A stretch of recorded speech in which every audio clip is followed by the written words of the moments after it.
Have you ever felt like you're carrying a backpack that someone else packed for you? You don't know exactly what's inside, but you've been told it's precious.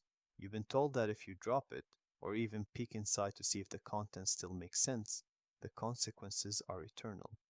Most of us growing up in the West live in this quiet tension.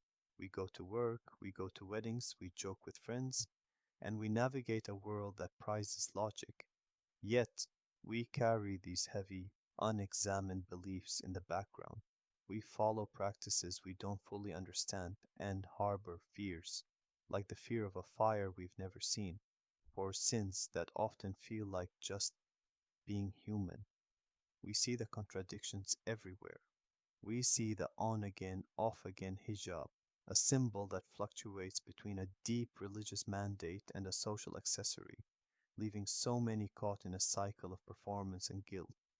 We see the performance of public piety, where we're quick to post religious reminders or judge someone else's modesty online. Yet our private lives are filled with the very interests and behaviors we've been told to avoid.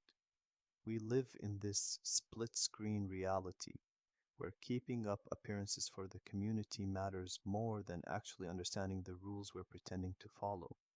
We see the quiet guilt of the modern professional. We work, we study, and we build futures in a Western world that relies on logic and freedom, all while feeling like we're sinning for simply participating in it. We navigate mortgages, career ambitions, and social integration, feeling like we're failing a test that was written for an ancient tribal era that didn't know our world existed. We see the mental gymnastics required to fit the rules of a product of its time tribal culture into the reality of 21st century democratic societies. We're told that the very things that make up our modern reality, our careers, our social integration, our music, are somehow a war against the divine. And usually, when we ask why, the answer is a shrug, a lecture, or a warning. We're told to stop thinking and just start fearing.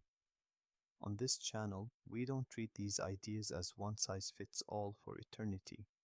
We treat them as products of their time.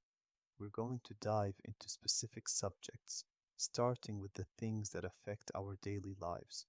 Why do we wear what we wear? Where do these definitions actually come from? And more importantly, how do they actually fit in our world? Right here, right now. We're moving away from the blind following that was handed to us by uninformed parents or rigid schools. We're moving toward an informed choice because for the first time, you're allowed to ask the uncomfortable questions without being told you're broken for having them. The byproduct of this freedom, freedom from the guilt of not being Muslim enough, freedom from the paralyzing fear of torture for simply living your life. When you understand the context, the fear starts to evaporate. You realize that much of what keeps you up at night isn't a divine mandate. It's just old history that's been poorly translated into the modern day. You aren't losing your identity, you're finally choosing it. For the purposes of this channel, you can call me the Observer. I've chosen to remain anonymous, not out of fear, but because I want the focus of this journey to be on the ideas and the history we're exploring, rather than on me. If you are ready to stop reciting a script you didn't write and start thinking for yourself, welcome.